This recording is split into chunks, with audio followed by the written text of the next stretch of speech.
Bharat 21 news आपकी आवाज सच के साथ।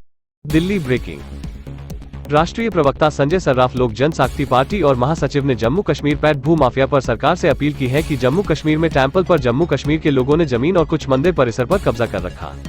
जिस तरह से 370 और 35 सदन में कानून लाकर उस कानून को खत्म किया है, उसी तरह कश्मीर में टेम्पल पर कब्जा करने वालों के खिलाफ कानूनी कार्यवाही की जाए और भू माफिया से जमीन वापस ली जाए।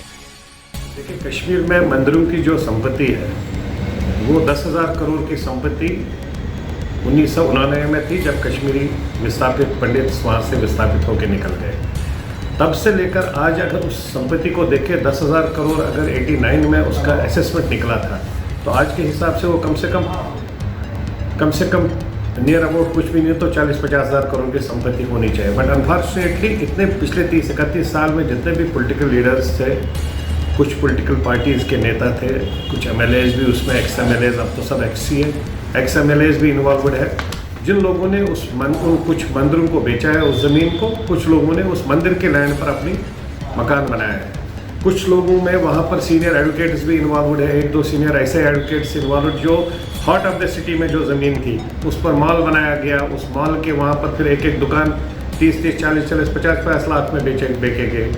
तो इन सब चीज़ों पर हम लोग चाहते हैं कि एक प्रॉपर इन्वेस्टिगेशन हो और गवर्नमेंट ऑफ इंडिया देखे कि आज जम्मू कश्मीर में असेंबली नहीं है, और असेंबली ना होना गवर्नमेंट ऑफ इंडिया के पास एक अच्छा चांस है कि जितने भी विस्थापित साथियों की, कश्मीरी पंडितों की या हिंदुओं की वहाँ पर जितने भी टेम्पल्स हैं, उसकी एक बिल वो पास करें पार्लियामेंट में, और उसकी निगरानी के लिए जब तक विस्थापित लोग वापस नहीं जाते हैं तब तक गवर्नमेंट उसको अपनी निगरानी में रखे, और जिसने उस पर कब्जा किया हो उसको नल एंड वाइड करके उनको वहाँ से निकाल कर वो ज़मीन वापस मंदिर के नाम पर करें। जैसे एक वैष्णो देवी को तो पूरा भारत, पूरा विश्व जानते हैं, माता के नाम से मानी जाती है। ये सिद्ध पीठ है, ये नेचुरली बनी है।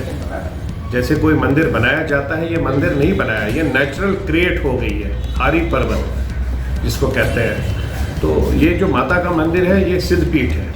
इसको पूरे देश के लोग, पर्टिकुलरली गुजरात के लोग भी आ जाते हैं इसमें, क्योंकि वो भी अपनी सिद्ध पीठ में इसको माता, देवी माता के नाम से मानते हैं, और दे आल्सो वो वहाँ पर अपनी पूजा के लिए वहाँ पर आते हैं। बदकिस्मती से इस मंदिर की जो लैंड है, जो पिछले 300-400 साल पुरानी, जब भारत भी आज़ाद नहीं हुआ था, जम्मू कश्मीर की तो बात ही नहीं है, वो कहीं स्टेट था ही नहीं, उससे पहले की ये बात है कि ये मंदिर तब से है वहाँ पर, 300-400 साल पुराना से, अशोका के टाइम से ये मंदिर है वहाँ पर। और उसके बाद में गुलाब सिंह, जो महाराजा गुलाब सिंह है, उसके टाइम से ये लैंड को प्रॉपर तरीके से दिया गया, इसको आले हुनूद रखा गया है।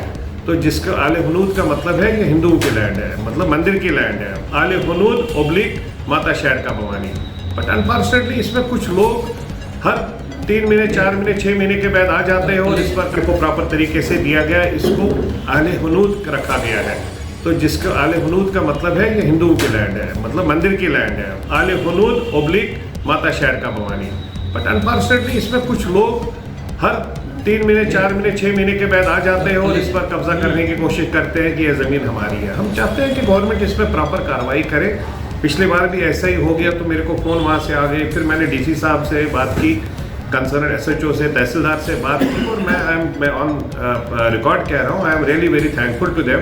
उन्होंने विदिन नो टाइम वहाँ पर कार्रवाई की, और उस कार्रवाई की वजह से वहाँ पर जो भी वो चोर चक्के आए थे, लैंड माफिया के लोग आए थे, वो वहाँ पर सब छोड़ के भाग गए। हम चाहते हैं कि गवर्नमेंट उसमें प्रॉपर तरीके से कार्रवाई करे, जो भी उसमें इन्वॉल्व है, चाहे वो हिंदू है या मुस्लिम है या कोई भी उसमें इन्वॉल्व है, उसके अगेंस्ट प्रॉपर FIR हो, और उसको प्रॉपर उसके अगेंस्ट कार्रवाई की जाए, और उनको अंदर किया जाए जो भी इसमें इन्वॉल्व। एक लास्ट क्वेश्चन, आप इस तरह अकेले खुलेआम इतने बड़े अभियान का हिस्सा है, तो जो माफिया, भू माफिया जिसको कहते हैं, जैसे भारत में मीडिया के माध्यम से खबरें आते हैं, एक अच्छा काम आप कर रहे हैं, लेकिन हम जैसे पत्रकार को चिंता होती है कि आप अकेले इस तरह जो भू माफियाओं का जो उजागर कर रहे हैं, उनका जो चेहरा समाज के सामने ला रहे हैं, उस पर प्रतिबंध लगाने के लिए आप दिन रात लगे हुए वहाँ पर, तो कहीं ना कहीं जो एक समस्या आती है कि आपको कहीं डर नहीं लगता संजय जी? डर किस बात का लगता है? नहीं, जैसे लोग खबरें आ रही है ना, कई खबरें ऐसे आ रही है। देखिए, जीना भी एक ही बार है, मरना भी एक ही बार है। जीना मरना अपने हाथ में है नहीं, या हमारी स्वर्गवासी नेता इंदिरा जी के पास इतनी सिक्योरिटी थी कितने मिनट में पता नहीं चला उनको, अपने सिक्योरिटी गार्डों ने मारा। तो इसलिए ये सब चीज़ भगवान के ऊपर छोड़ दीजिए। जब आप कोई अच्छा काम करने के लिए जाते हैं तो फिर इन सब चीज़ों को नहीं देखते हैं कि इससे डर लगेगा, इससे वहाँ, तो फिर उस एंगल के हिसाब से जो हम राजनीति वहाँ कर रहे हैं, ग्राउंड जीरो पर जो ज़मीन पर काम कर रहे हैं, फिर तो उसमें भी डर लगेगा। तो इसलिए कोई अच्छे काम के लिए ऐसा नहीं है कि कश्मीर का 85-90% जो मेजॉरिटी कम्युनिटी है, मुस्लिम बरादरी के लोग हैं, वो भी इसके समर्थन में खड़े रहते हैं कि भाई अगर मंदिर की लैंड किसी ने भी कब्जा की है, चाहे वो हिंदू हो या मुस्लिम हो, वो भी उसमें खड़े रहते हैं कि मंदिर की लैंड मंदिर को वापस देनी चाहिए। तो ऐसा नहीं है कि हर एक आदमी को आप वहाँ पर कहेंगे कि हर एक आदमी गलत है। बाकी लैंड माफिया हर जगह अलग तरीके से काम कर रहा है। लेकिन संजय जी, एक सवाल है, आपकी सरकार एनडीए के साथ गठबंधन में है, जिस तरीके से 370 धारा जो पास की गई 35 से पास हो गया, लगा इस वाले शीतकालीन के अंदर अगर इस मुद्दे को टेम्पल जो कश्मीर के बिल पास है, क्या हो पाएगा इस बार आपकी सरकार इसमें? नहीं हो पाएगा। इसमें क्या बड़ी बात, इसमें कोई बड़ी बात है नहीं। टेम्पल बिल कौन सा मसला है? अगर 370-35 को पार्लियामेंट में पास कर सकते हैं